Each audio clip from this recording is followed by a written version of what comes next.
MP to all cars. Armed robbery on security vehicle Juliet, now. 4 to MP. Four men. Of watch. Juliet 1 to MP, disturbance in High Street. Gang of youths MP fighting to with Golf knives. 1-1. Request assistance, over. Suspects on premises. You're early, Tully.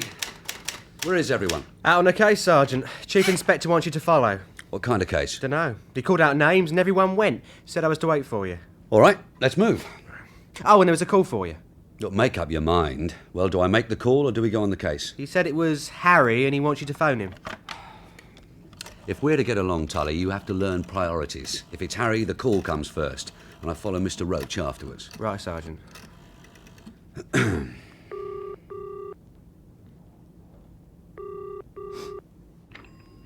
Hello? Sergeant Brook. Is that you, Harry? Oh, yes, Mr. Brook. Can we meet? I could have something for you. Where will you be? I'm working around the market today. Okay, I'll pick you up. Could you say when, Mr. Brook? Well, I don't know. Sometime this morning. All right, I'll be waiting, Mr. Brook. Okay, let's see what Mr. Roach wants. Do you know where we're going? Yeah, I got the address. And what's the case? Mr. Roach didn't say. You're a DC, you should have asked. I'm sorry. Okay, you'll learn. Let's find out.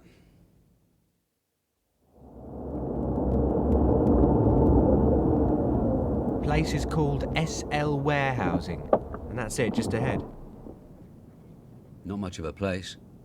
Looks derelict.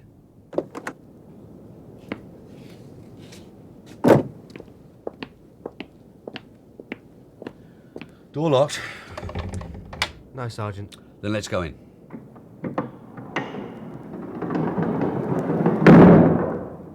Dave, over here. The old man wanted me. He's in the office, on the phone at the yard. What's the panic? Have a look. What do you see? 4 bare walls, a lot of empty space. Right, this time yesterday it was the opposite, or so the owner says. Stacked to the rafters. About 200,000 quid's worth. Hi-fi decks, videos, portable TVs and tape recorders. Food mixers, you name it. And where are they now? Nicked. Stacked on 4 big lorries, we think. On a motorway, heading north, south or west. Who knows? What about a night watchman? They don't have one. Alarm system? Bypassed. Oh, here's Mr. Roach. Who's his friend? The unhappy owner. Morning, sir. Hold on a minute, Dave. Jim, Yes, sir. go with Mr. Summers to his office. Try to get a value. Get me a list of the brand names, registered marks, anything that might identify them. You're going to have Smith and Matheson to help. Yes, sir. If you'll lead the way, Mr. Summers. Right.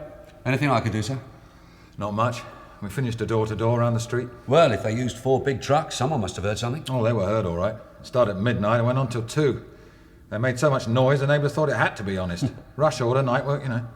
They even had a man in overalls with a clipboard directing the lorries. Cheeky sods. But very professional. They left nothing behind. Not even an empty fag packet. Anything to go on? No. Some of the neighbours asked them to make less noise. There was a bit of bad language flying about until the last truck drove away. But this morning they can't remember anything that would help. So? So I want you to pass the word among your snouts. I want every informant on his toes. The stuff's insured. There's a good reward if it's recovered. Yes, sir.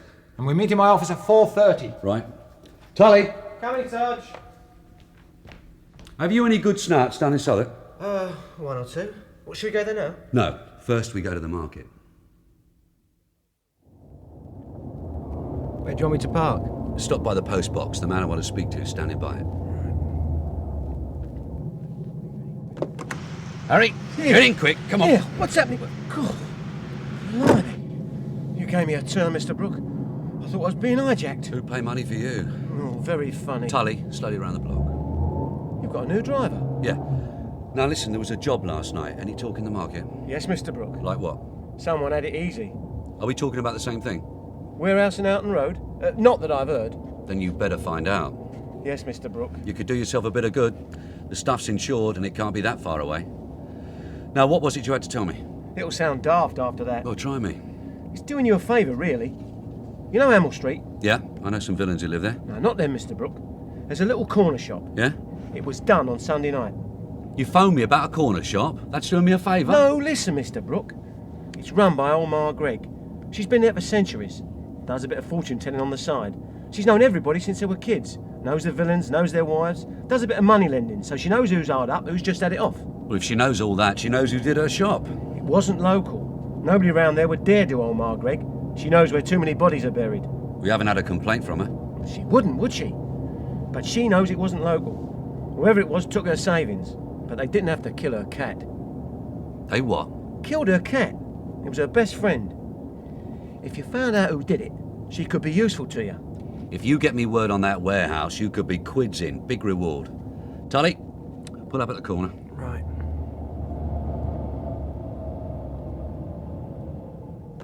Forget about corner shops, Harry. Think of warehouses. 4 big lorries. Yeah, yes, Mr. Brook. So that's Harry. Forget you ever saw him, Tully, and never try to use him. He's mine. Right, Sergeant. Where now? The corner shop. But I thought we were going to sub... DCs don't think. Sergeants think. Hamill Street.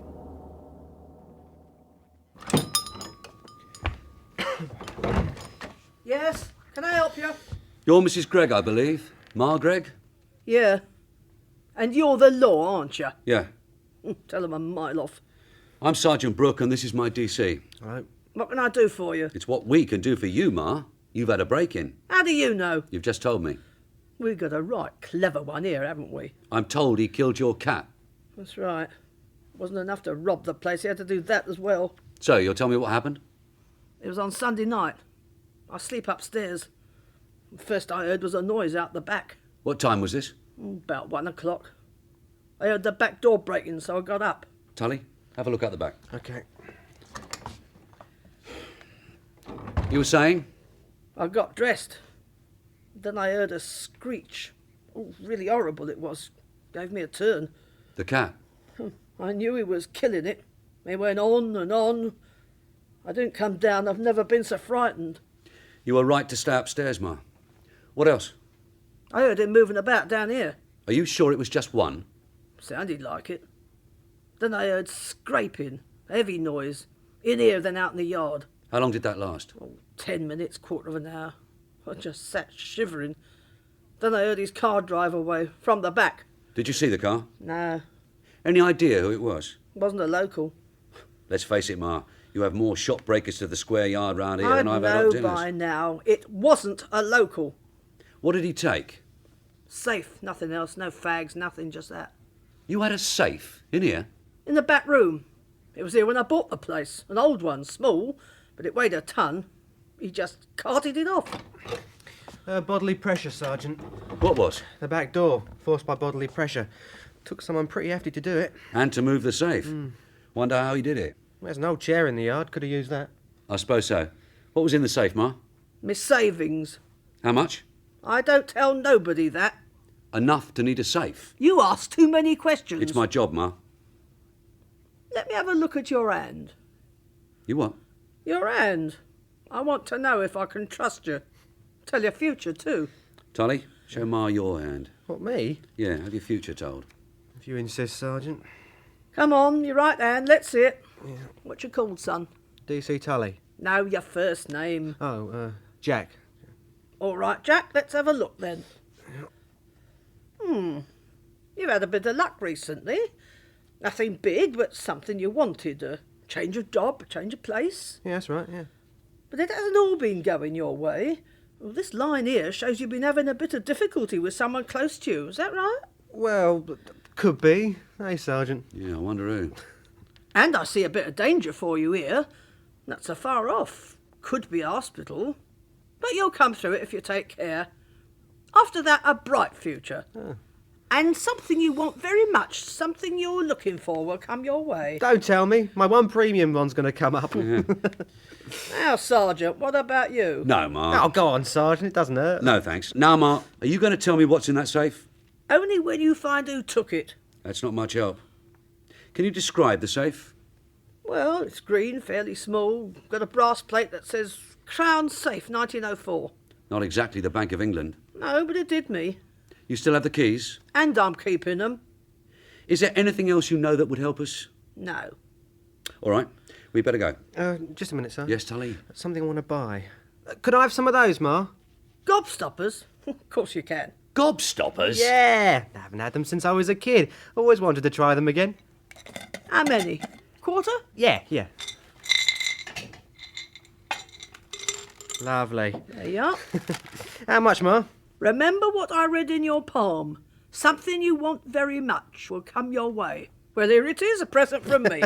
Thanks, Ma. It's my lucky day. Come on, Tully, we got work to do. Bye, Mark. Bye.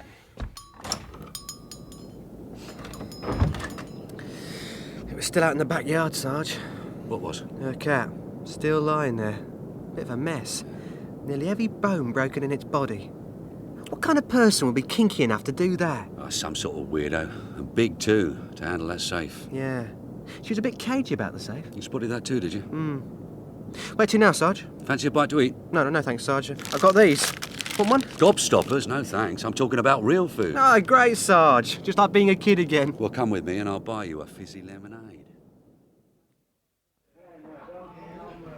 I wonder if Jim Harrison's here. Can you see him? No. So, do you want that lemonade? No, thanks, Sarge. A pint will do. Take that damn sweet out of your mouth, will you? Yeah. Sorry, Sarge. Yeah, I'll have a pint, please. 2 pints, please, Pete. Right, Dave. I thought Jim would be here. Probably tied up in a case. Do you always drink here? Well, it's the nearest, isn't it? Bit crowded. Well, lunchtime. 2 pints coming up. Right, thanks, Pete. Right, let's grab a table.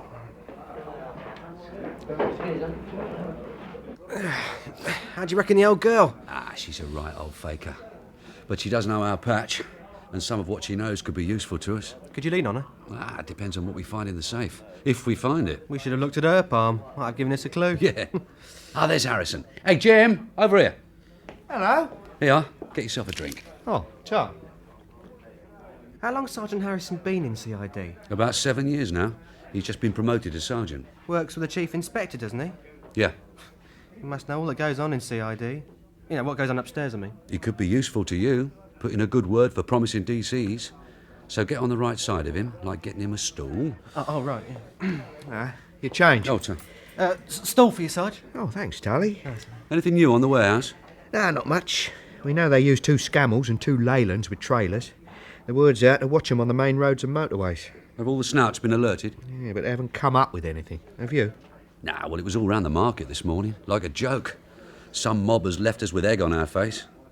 Tully might try his contacts down in Southwark, right? Yes, Sergeant. Why not? Try anything. OK, while the pubs are still open, push off, be back about 4. Can I charge the beer money? If you come back in time, and sober. Right. See you at 4 then. Right. You two getting on all right? Yeah, not too bad. How's he shaping? OK, bit full of himself, bit impetuous. Nothing I won't be able to knock out of him. Reminds me of you. Oh, that's nice. Time for the other half? Yeah, why not? Tully, I said 4 o'clock. Yes, Sergeant. It's after 5. But I've got something. Well, let's have it then. The warehouse job is down to a bloke called Yates. Oh? Know him? Yeah, Blackheath. Right. Well, it looks like an inside job. Yates had his cards marked. Could be an insurance fiddle. You better tell this to Mr. Roach. Come on. Jim, come and listen. OK. Yeah? Phew, what's this, a protest march? No, sir, it's about Summers' warehouse. Tully's come up with something. Yes? Yeah, a team from Blackheath got together by a Tim Yates. A removal job, one warehouse to another. Only it was bent. Right, Tully? Yes, Sergeant. Where is this other warehouse? My contact doesn't know, sir, but it's not in the Met area. How reliable is he? The contact? Solid, always been good. So what did he tell you? It looks like this. Summers fixes Yates to lift the goods from his warehouse and move them to this other. He then gets on to us and the insurance company, screaming that his stuff's been nicked. So? But what we don't know is that both warehouses belong to Summers. So he keeps his original goods, claims the insurance, and has it both ways. He's laughing. Jim? I'll buy that, sir. Forensic thought that the security alarm had been switched off, not cut off, and Summers didn't seem too worried. When did he make the complaint? The staff found the place empty at 8 o'clock. They phoned Mr. Summers and waited until he came in. And when did he come in? Not until 10. Tully? My contact says the 4 lorries were borrowed for the night and were back on their own jobs by 10. The team was on its way home waiting for the payoff, and then Yates gives Summers the nod that the job's done. And he claims the insurance, still has the goods. Yeah. It'll be hard to prove, sir. Why? Well, nothing went wrong. Yeah, I think we may have to pass this on to the robbery squad. A bit out of our league, this one. Yeah. But for now, keep working on it, Jim. Has to be a loose end somewhere. Yes, sir. Yes, Dave?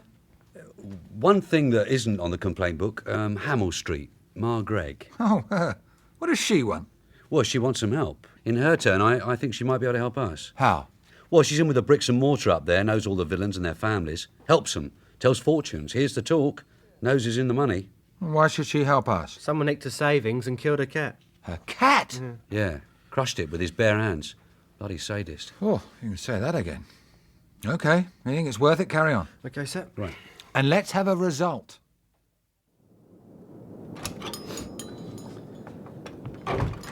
Oh, back again? Yeah. I've been thinking, must have been quite a few people knew about your safe. No, nobody. Well, nobody I wouldn't trust. Now, come on, Ma. Must be all sorts of people. Casuals. Your window cleaner. I clean my own windows. Salesmen, customers, a strong lad maybe. One of them who'd see it and get ideas. No. Come on, Ma. Think. There was one. Cheeky sod. Thought he knew it all. Said I ought to turn the shop into a self-service. I said in this street you just turn your back and it is self-service. The kids all help themselves. Have you had any workmen in recently? I had some shelves put in. Now, he was a young lad, about 26 maybe. Came into the back shop for a cup of tea. You don't fancy one, do you, Cuppa? Not now, Ma, no. Can you describe him? He was a big lad. Fair hair, I think. But it was 2 years ago. That all you can remember? Well, it's a long time. Well, if you think of anything, you will phone me. Yes, if I do. Right, here's the number. Are you sure you won't have a cup of tea? No, thanks. But you can give Tully a bag of gobstoppers. He's got a taste for 'em. Thanks. And this time he's paying for 'em. Well, that wasn't much cop. We'll get there. Yeah, but how? By thinking about it. Whoever it is has got to get rid of the safe. Somebody will find it, you'll see. It'll turn up. MB to Tango 4. Tango 4? A message from Sergeant Harrison to Sergeant Brook. It reads, contact Harry in the market. Understood? MB over. Yes, understood. Thanks. Out. To the market? Yeah.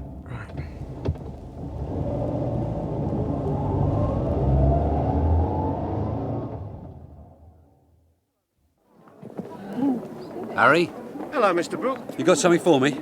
Fancy some nice tomatoes? What? Pears, oranges, apples? What is this, Harry? The boss is looking. Buy something, please, Mr. Brook.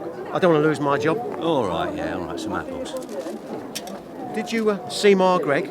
Yeah. Interested? Well, we had a chat. I've got something else. Oh, yeah?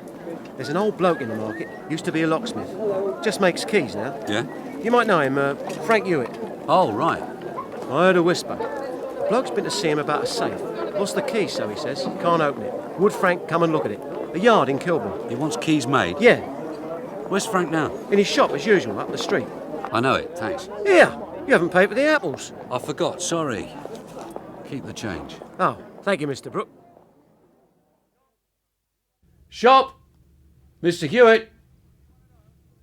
Anyone at home? I'm coming. Oh, hello, Sergeant. What can I do for you? I think you might be able to help us, Frank. If I can, yes. A customer lost the keys to his safe, apparently.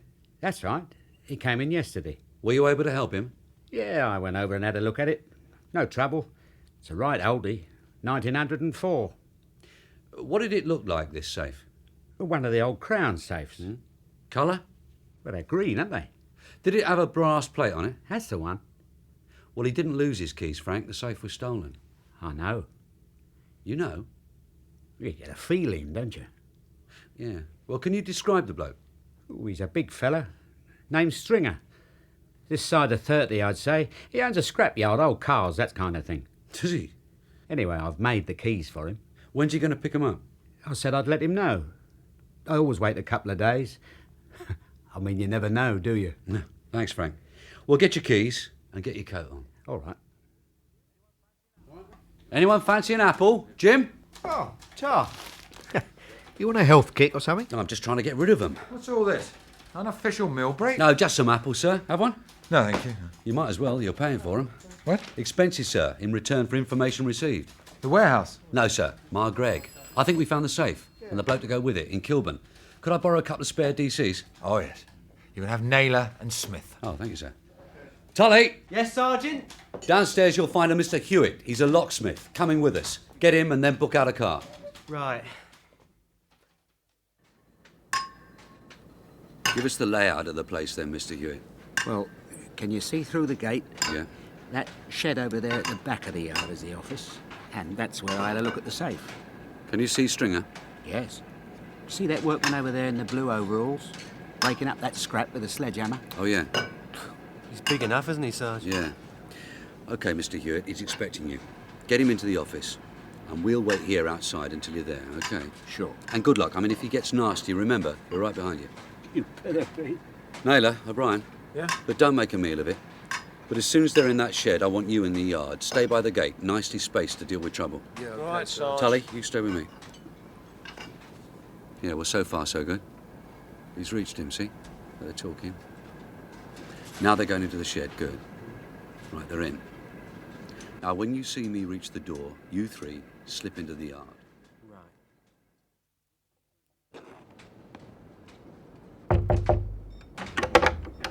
Mr. Springer, Yeah? can I have a word? About what? I'm a police officer, Mr. Springer. I want to talk What's to you. this? You set me up, Hewitt, you bastard! That's enough, Springer! Watch it, Mr. Brook. That's Spanner. Tully! Sarge! Hold him! Come here! Oh! Oh! Oh! Tully, did you have to do that? I said hold him, not knock him in the next week. I'm sorry, Sergeant. I didn't think you'd go down so easy. Don't know my own strength. OK, it's those gobstoppers, isn't it? Keep an eye on him. Mr. Hewitt, open the safe. Right. Oh, looks like he's been trying to drill it. Didn't get very far. There you are, Sergeant. So, what have we got? A biscuit tin, a bank book, and 2 ledgers. Tully, Hey, Sergeant. I'll check the books, you check the tin. Right.